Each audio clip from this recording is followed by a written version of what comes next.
Saya Kairus Agustin, 2415-1003. Saya Rizky Purwanti, 2415-100004. Saya Zaskia Zahira, NPM 2415-10005. Di sini kami akan menjelaskan materi kami tentang menyiapkan laporan keuangan, membuat jurnal penutup, neraca saldo setelah penutupan, dan jurnal kembali. Yang pertama, menyiapkan laporan keuangan. Laporan keuangan adalah hasil akhir dari proses akuntansi yang menyajikan informasi keuangan suatu entitas pada suatu periode atau pada tanggal tertentu.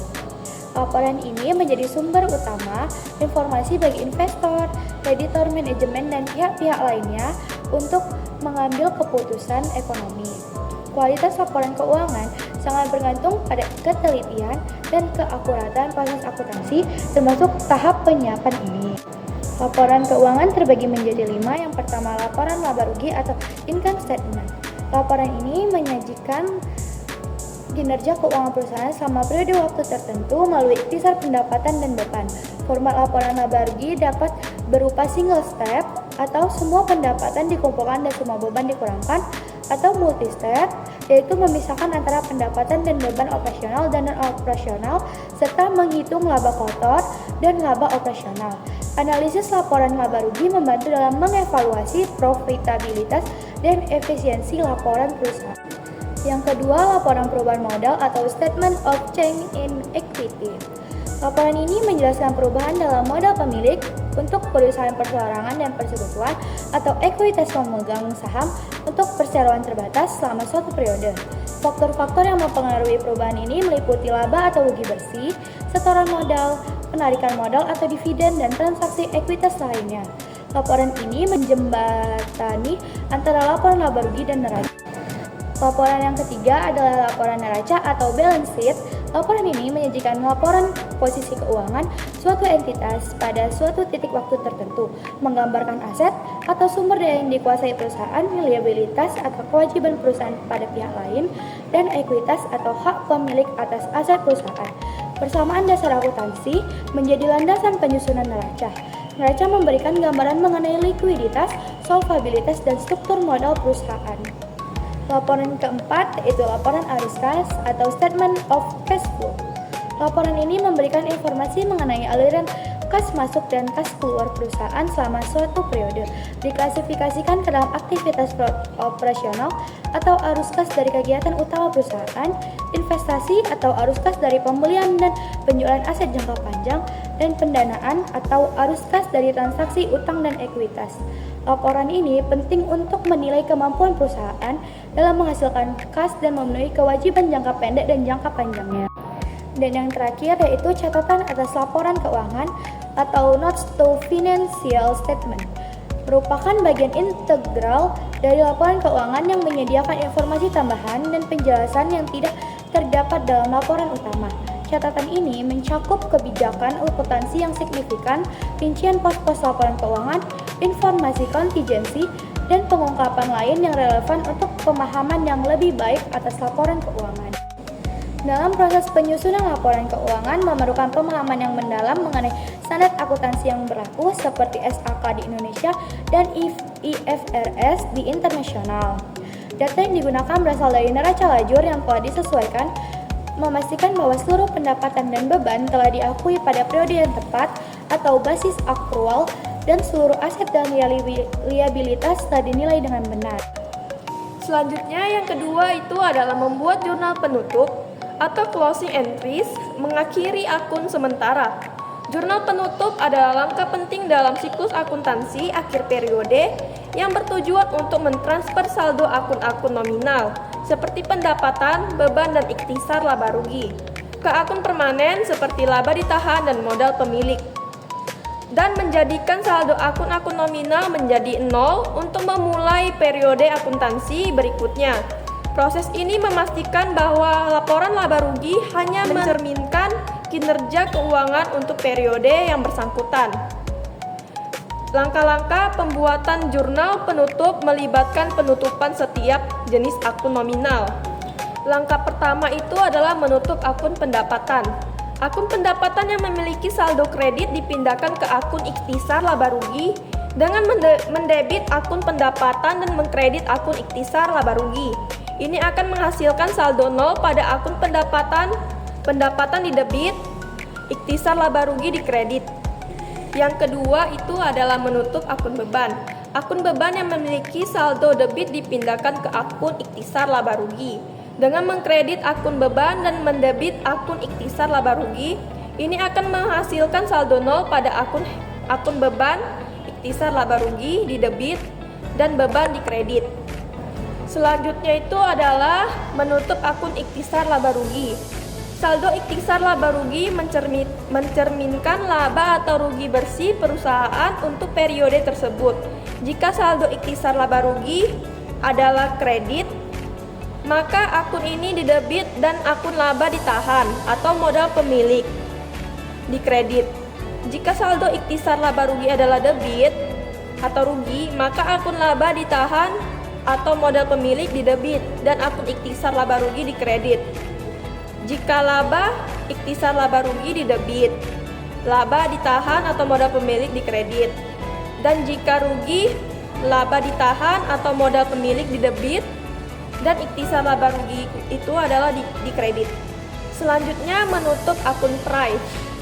Untuk perusahaan perseorangan, akun prive atau penarikan modal oleh pemilik yang memiliki saldo debit ditutup ke akun modal pemilik dengan mendebit akun modal pemilik dan mengkredit akun prive modal pemilik di debit dan prive di kredit. Setelah proses penjurnalan dan posting jurnal penutupan selesai, buku besar akan menunjukkan saldo nol untuk semua akun nominal dan saldo yang diperbarui untuk akun laba ditahan atau modal pemilik. Yang ketiga ada menyusun neraca saldo setelah penutupan atau post closing trial balance sama dengan verifikasi keseimbangan akun permanen. Neraca saldo setelah penutupan adalah daftar saldo seluruh akun real atau aset, liabilitas, dan ekuitas yang masih memiliki saldo setelah jurnal penutup diposting ke buku besar. Tujuan utama dari penyusunan neraca saldo setelah penutupan adalah untuk memverifikasi bahwa total debit sama dengan total kredit untuk akun-akun permanen dan bahwa saldo-saldo ini siap menjadi saldo awal untuk periode akuntansi berikutnya. Akun-akun nominal tidak akan muncul dalam neraca saldo setelah penutupan karena saldonya telah ditutup menjadi nol. Neraca saldo setelah penutupan memberikan keyakinan bahwa proses penutupan telah dilakukan dengan benar dan tidak ada kesalahan dalam pemindahan saldo akun. Ini juga menjadi dasar untuk memulai pencatatan transaksi pada periode akuntansi selanjutnya. Adapun yang terakhir, yang keempat, membuat jurnal kembali atau reversing entries atau menyederhanakan pencatatan periode berikutnya. Jurnal pembalik adalah jurnal opsional yang dibuat pada awal periode akuntansi baru untuk membalikkan beberapa jurnal penyesuaian yang dibuat pada akhir periode sebelumnya. Tujuan utama dari jurnal pembalik adalah untuk menyederhanakan pencatatan transaksi rutin yang terkait dengan penyesuaian tersebut selama periode berjalan. Dengan adanya jurnal pembalik, seluruh transaksi kas yang terkait dengan beban atau pendapatan yang sebelumnya diakui sebagian melalui penyesuaian dapat dicatat secara konsisten ke akun beban atau pendapatan tanpa perlu memisahkan bagian yang telah diakui pada periode sebelumnya. Jenis-jenis jurnal penyesuaian yang umumnya dibalik adalah yang pertama ada beban yang masih harus dibayar. Jurnal penyesuaian mencatat beban yang telah terjadi tetapi belum dibayar dan utang terkait. Jurnal pembalik akan mendebit akun utang dan mengkredit akun beban ketika pembayaran dilakukan di periode berikutnya. Seluruh jumlah pembayaran akan didebit ke akun beban. Contoh jurnal penyesuaian akhir periode yaitu beban pada utang beban dan jurnal pembalik awal periode berikutnya utang beban pada beban. Yang kedua, ada pendapatan yang masih harus diterima.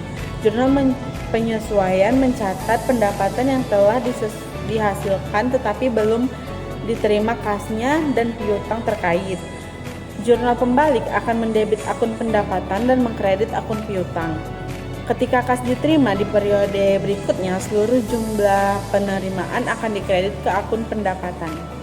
Contohnya, jurnal penyesuaian pada akhir periode itu ada piutang pendapatan pada pendapatan. Ya, jurnal pembalik di awal periode berikutnya pendapatan pada piutang pendapatan. Yang ketiga, pendapatan diterima di muka yang awalnya dicatat sebagai liabilitas. Jika pada saat penerimaan kas, pendapatan diterima di muka dicatat sebagai liabilitas, maka jurnal penyesuaian akan memindahkan sebagian dari liabilitas ke pendapatan. Jurnal pembalik akan membalikkan jurnal penyesuaian ini. Jurnal penyesuaian pada akhir periode adalah beban pada beban dibayar di muka. Jurnal pembalik awal periode berikutnya adalah beban dibayar di muka pada beban. Jurnal penyesuaian seperti penyusutan aset tetap dan penghapusan piutang tidak dibalik karena tidak melibatkan perkiraan beban atau pendapatan yang akan diterima atau dibayar di periode berikutnya dalam bentuk kas. Sekian dari kami, selanjutnya akan dilanjutkan dengan video wawancara. Assalamualaikum warahmatullahi wabarakatuh. Waalaikumsalam warahmatullahi wabarakatuh.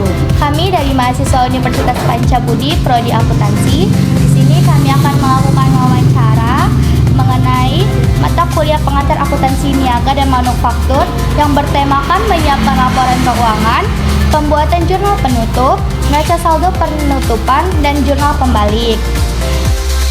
Jadi pertanyaan yang pertama, apa yang biasa Ibu lakukan untuk menyusun laporan keuangan usaha Ibu?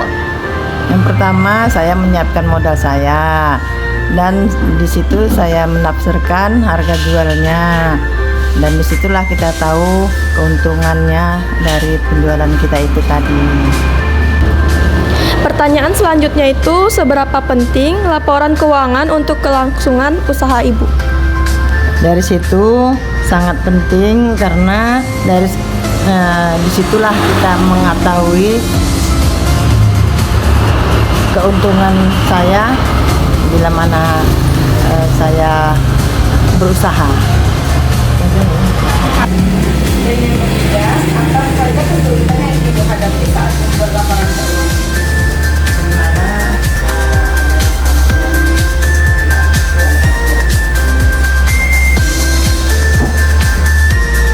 Apa manfaat yang Ibu rasakan dari membuat laporan keuangan bagi usaha Ibu? Supaya keuangan kita lebih jelas. Pertanyaan yang terakhir, apa yang Ibu lakukan untuk memastikan data keuangan sudah benar sehingga tidak terjadinya keliru di laporan keuangan? Dengan mengecek kembali harga bahan baku supaya kita tidak salah.